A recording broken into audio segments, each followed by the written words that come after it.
Hello students, I hope you have gone through all my audios and seen the PDF I have sent you. Today I'll be talking about models of teaching in continuity with the previous audio I had sent you. I had already discussed with you what are models of teaching, their characteristics, and what are the basic or fundamental elements of models of teaching. uh, I hope you will, once again listen to that audio and then listen to this one so that you don't miss the continuity. Now we are starting with the basic teaching model. This is again unit 2 B part, basic teaching model, and it is also called Glaser's basic teaching model because it was given by Robert Glaser. Now as you will go through the pages of the PDF I am sending, you will realize that this is very easy. This model is basic model and is very easy, and this somewhat resembles your lesson planning. जो आपने lesson planning की है according to हर्बेशियन steps, उससे ही मिलता जुलता ये basic teaching model है, इसीलिए इसको बेसिक टीचिंग मॉडल कहा जाता है। और ये थोड़ा सा जो इसका बेस है वो साइकोलॉजिकल है, because it goes about in a manner in which the students understand. So the assumption, basic assumption or rationale of this model is also that whenever the teacher teaches in the classroom, she always teaches a lesson on the assumption that before beginning a particular lesson in the class, students are already aware about certain concepts. सो मतलब ये है कि हर पाठ को पढ़ाने से पहले आपको उसका एक आधार चाहिए, बेस चाहिए, नींव पत्थर चाहिए, प्रीवियस नॉलेज जिसे हम कहते हैं वो चाहिए होती है। और उस प्रीवियस नॉलेज के बेसिस के ऊपर ही हम न्यू कंटेंट जो है वो बच्चों को पढ़ाते हैं। जैसे जैसे हम बच्चों की प्रीवियस नॉलेज को एक्सप्लोर करते हैं और उसे न्यू नॉलेज से जोड़ते हैं और इंस्ट्रक्शंस देते जाते हैं, बच्चों के बिहेवियर में डिज़ायरेबल चेंजेस आती हैं and we are able to shape their behavior as we want. So now the syntax of this model, we'll be doing this model in with reference to the fundamental elements like the focus, the syntax and all, but you should try to understand what are the basic steps which Glaser has given. When as a teacher you are teaching in the classroom, what are the 4 steps given by Glaser? First is instructional objectives. Now, instructional objectives are those objectives which decide what way the instructions will go in the classroom, what you want to achieve after the completion of the chapter. Those are instructional objectives. आप class में निर्देश दे रहे हो, उन निर्देशों का क्या आपको बेनिफिट होगा, उन निर्देशों से बच्चों को आप क्या सिखा पाओगे. Those are instructional objectives. And they have to be stated in behavioral terms. अब ये this refers to the Bloom's taxonomy and to Robert Major's approach of writing instructional objectives in behavioral terms. I'll just give one example and move further because it won't be possible for me to talk about Bloom's taxonomy at this point. Now basically, see, if you are taking any chapter like in social studies, you are taking 1857 revolt. Now the revolt of 1857, if you make objectives like after the completion of the chapter, the students will be able to know about revolt of 1857. Now this is a very vague objective. You will not be able to judge at the end of the chapter or at the end of your lesson when you have taught in the class whether they have been able to know about the revolt of 1857 or not, because to know about something is such a big term that you will not be able to assess. So instead of this, we go about making objectives according to the 3 behavioral domains given by Bloom, that is cognitive, conative and affective. Cognitive, that is knowledge, which is to be given through a lesson. Then conative is the skills to be given through a lesson, and affective is the emotional development to be done through a lesson. So we will make objectives according to these 3 domains, and we will make them in behavioral terms. Behavioral terms means, for example, you will write, after the completion of this chapter, the students will be able to name, name the leaders of revolt of 1857, State, S-T-A-T-E, state the causes of revolt of 1857. Now naming, stating, being or be able to illustrate with examples, or to be able to mark on a map, these words, they render objectivity in the instructional objectives, and you are able to assess them later on. And basically you're using action words. For example, if I say Ram गाना गाता है, तो राम गाना गाना आप observe कर सकते हो, आप इस बिहेवियर को देख सकते हो. अगर मैं कहती हूँ the students will be able to define a concept. Now when I say define a concept, you can ask a question at the end of the lesson and say define this concept. Now the students will be able to define, the students will be able to classify, the students will be able to differentiate, the students will be able to state, they will be able to distinguish. All these words, they help us to state the objectives in behavioral term, meaning thereby what change in behavior will you notice after the completion of the lesson.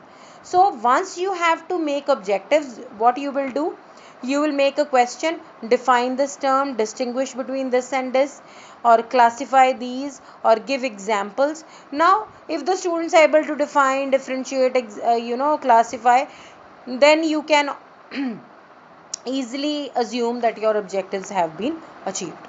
So this is how this is a detailed chapter, but I hope you have an idea what it is meant by making objectives in behavioral terms. So you can notice the change in the behavior. Now when the students enter the class, that is entry behavior, and when you have taught the lesson and you leave the class, or the students leave the class, that is exit or terminal behavior. प्रवेश व्यवहार और अंतिम व्यवहार. अगर मैं अंतिम व्यवहार में से प्रवेश व्यवहार माइनस करती हूँ, सिंपल मैथ्स, एग्जिट बिहेवियर और टर्मिनल बिहेवियर भी जिसे कहते हैं, minus the entry behaviour, you get your learning. Now exit behaviour जो है उसको आप ऑब्जर्व कर पाओ, असेस कर पाओ, उसके लिए आपको ऐसे वर्ड्स डिफ्रेंशिएट, डिफाइन, क्लासीफाई, ये शब्द आपको यूज़ करने पड़ेंगे. आप ब्लूम की टेक्सोनॉमी को थोड़ा सा देख सकते हैं और रॉबर्ट मेजर की अप्रोच देख सकते हैं उस ऑफ मेकिंग इंस्ट्रक्शनल ऑब्जेक्टिव्स, आपको ये समझ आ जाएगा. चलो अगला पॉइंट इसमें है एंट्री बिहेवियर, जो मैं जिसके बारे में अभी बात ही कर रही हूँ. सो रॉबर्ट ग्लेसर की अप्रोच में जो 4 स्टेप्स उसने खास तौर पे दिए हैं एक मॉडल अप्रोच के लिए, वो हैं, पहला तो हमें इंस्ट्रक्शनल ऑब्जेक्टिव्स बनाने हैं बिहेवियरल टर्म्स में. फिर एंट्री बिहेवियर देखना है. एंट्री बिहेवियर प्रवेश व्यवहार, जब बच्चा क्लास में एंटर किया या आप क्लास में एंटर किए, जो उसका फर्स्ट बिहेवियर था उसे कितनी कॉग्निशन मतलब नॉलेज थी, कितनी कोनेशन यानी कि उसको कितने स्किल्स आते थे, और कितनी अफेक्टिव लेवल में उसकी डेवलपमेंट हुई थी. तो वो उसका एंट्री बिहेवियर है. यहाँ बिहेवियर का मतलब है 3 domains of behavior: the cognitive, the conative and the affective. Cognitive means knowledge, conative means skills, and affective means emotions. So when the student enters the class, what is the previous knowledge he has, the previous skills he has, and what is the previous level of emotional development he has. Now this all the teacher must know before starting off with her chapter, because she has to know from where to start, and if she has to know where to start, she needs to know what is the entry behavior of the child. Then we come to the instructional procedure. After knowing where the students are already, now you have a base on which you can build your new building. So you will link the previous knowledge to the new knowledge and start teaching with your instructional procedure. All the things like lecture, giving description, questions, giving the examples, using teaching aids, all come in instructional procedure. तो आप जो वो lesson plan बनाते थे ना 3 columns वाला, method,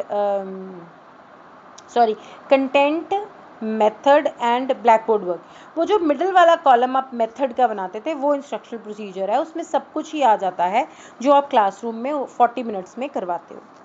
और last में आ गया परफॉर्मेंस असेसमेंट. अब देखिए वही बात है, जो आपने ऑब्जेक्टिव्स बनाए थे, अब उन ऑब्जेक्टिव्स को आपने असेस करना है.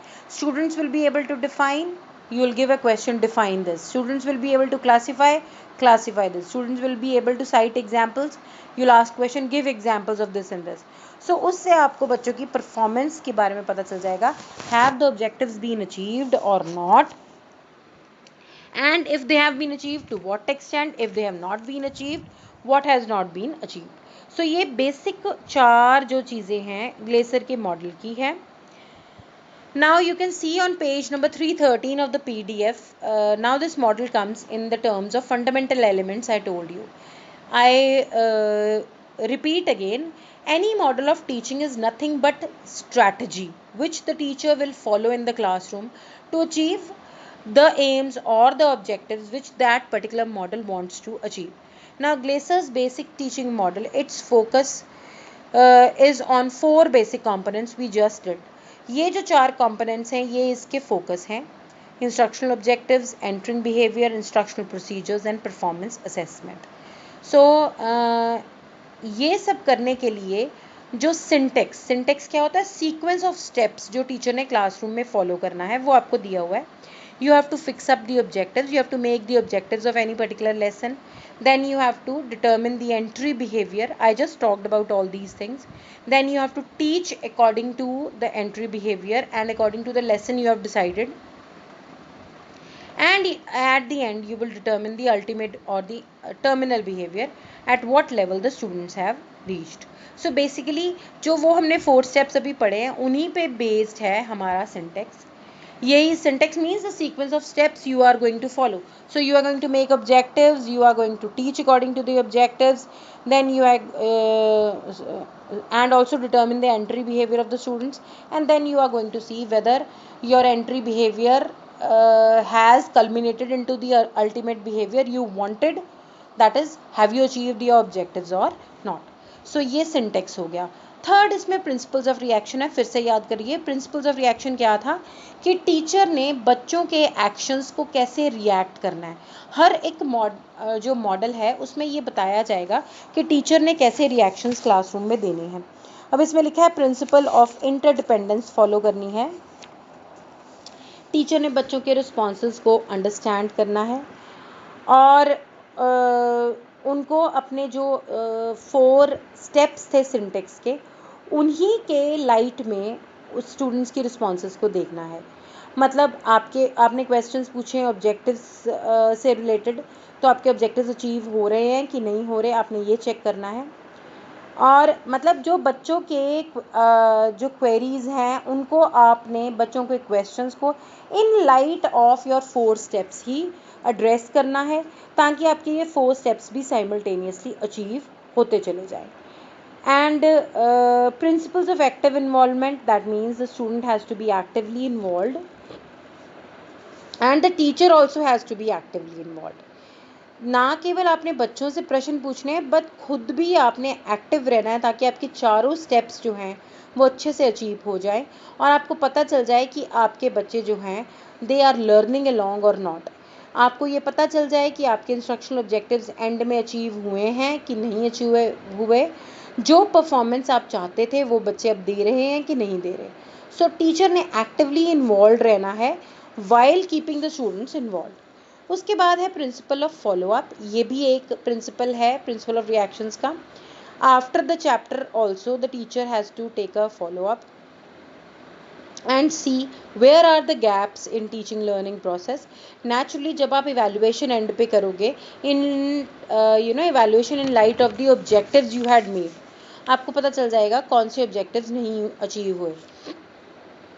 उस केस में अब आप क्या कर सकते हो, आप उन जो गैप्स रह गए हैं, जो आपको बच्चों की लर्निंग डेफिशिएंसीज लग रही हैं उनको आपने रेक्टिफाई करना है. Then we come to the social system of the model. Social system means what type of classroom atmosphere will be generated, that is between the teacher and the students. Now such a classroom which is following the steps given by Glaser, this is a classroom which is dominated by a teacher. So it will be a teacher dominated classroom, and the teacher will have an active role. She'll be making the objectives, she'll be deciding what strategies she has to use in the classroom and how she'll be going about achieving the objectives. She has to see at the end whether the objectives have been achieved or not. So it will be a teacher dominated classroom. Now next is the fifth fundamental element in Glaser's model, that is support system. Now what additional support teacher would be requiring to complete this model, that is mentioned. Now the teacher should be, firstly she should be skilled and she should be competent enough to go about with this model. उसको ये चार steps मैंने आपको बता दिया, ये lesson planning में आप करते हो वही स्टेप्स हैं, तो टीचर ये ट्रेंड हो चार स्टेप्स करने में। फिर टीचर को desirable teaching learning environment generate करना है, सूटेबल टीचिंग स्ट्रैटेजीज यूज़ करनी है, वो उसको करनी आती हों।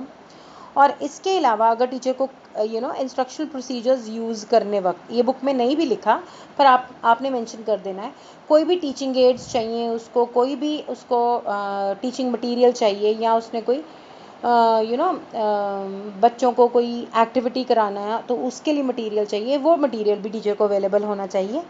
And in addition to it उसके पास इवैल्यूएशन डिवाइसेस भी हों, बाद में उसने टेस्ट लेना है या बच्चों से कोई चार्ट भरवाना है, कोई चीज़ बनवा के देखनी है, तो वो सारी चीज़ें बाद में अवेलेबल होनी चाहिए टीचर के पास।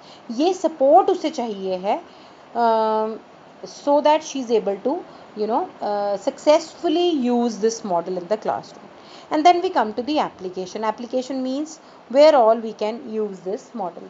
In fact this model can be used in all the subjects and with all the students. So her level के बच्चे के साथ और हर सब्जेक्ट के साथ इसे हम यूज़ कर सकते हैं. So this is the basic teaching model.